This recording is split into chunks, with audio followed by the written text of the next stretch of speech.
Good morning mga kabarangay. May napansin ako sa gulong ng aming sasakyan. Labas na ang ply ng gulong. Palagi kasing marumi ang gulong at putik dahil sa maulan dito, kaya di ko napansin na di na pala naka-align ng gulong. Kaya ito po ang nangyari. Ayan po, napakadelikado na nito. Dito po sa kabila, hindi ganong numipis dahil mas makapal po ito at bago.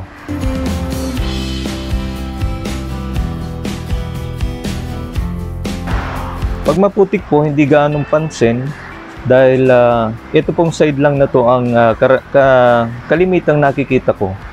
So yung loob hindi gaano. Ito muna po ang ipapalit natin sa unahan para mas safe bumiyahe. Makapal pa kasi ito. At ito naman pong reserba ang ipapalit natin dito sa likuran na bahagi ng ating sasakyan. Natanggal ko na po yung sa unahan na gulong, labas na talaga ang ply. Kung hindi ko po ito nakita, malamang sumabog na ito sa highway. Delikado dahil baka hindi makontrol ang manibela, aksidente sigurado. Tamang-tama naman dahil talagang magpapalit na ako ng gulong nitong aming sasakyan.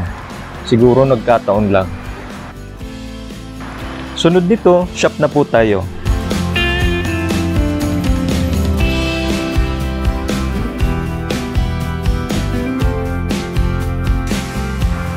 Ang bilis po natin, andito na tayo sa shop at nakapili na tayo ng gulong. Ito na yon, pinapalit na tapos magwi-wheel balancing pa. Ito pala yung Conforcer CF1100 all-terrain na gulong, pwede sa highway at rough road. Yung dati natin nagamit, pang highway lang. Thailand made sana yung hanap ko, kaso ito yung available, China made, pero may quality naman daw sabi ng seller, kaya try po natin. Pa-click na lang po ng like and subscribe button, pati na rin po yung notification bell para ma-update kayo kung may bago na naman po akong i-upload na video. Ikinakabit na po itong ating bagong gulong. Sana po maganda.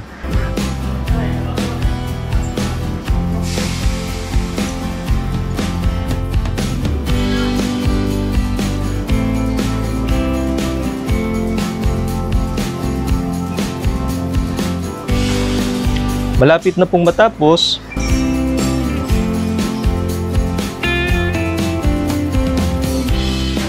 Wheel alignment na lang po at uwi na po tayo.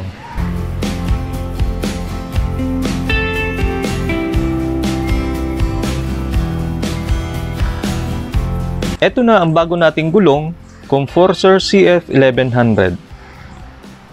Ang date pala nito kung kailan ginawa ay 12 week of 2023 at 5 years naman po ang expiration ng bawat gulong. Ang speed rating nito ay letter T. Ang maximum speed nito ay pwedeng itakbo ng gulong na to ay nasa 190 km/h. Hindi naman tayo maabot ng ganung speed kaya okay po ito. Ang sidewall nito maganda na rin, may groove na rin. Maganda rin yung pangalan dahil naka-white paint na, magandang tingnan. Ang size pala nito ay 265/70 rim 17. Yung stock size ay 265/65 rim 17. Medyo tumaas po ng size nito at bumagay po dahil parang aggressive yung itsura ng sasakyan.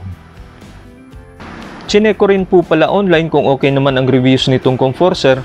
Mukhang okay naman po.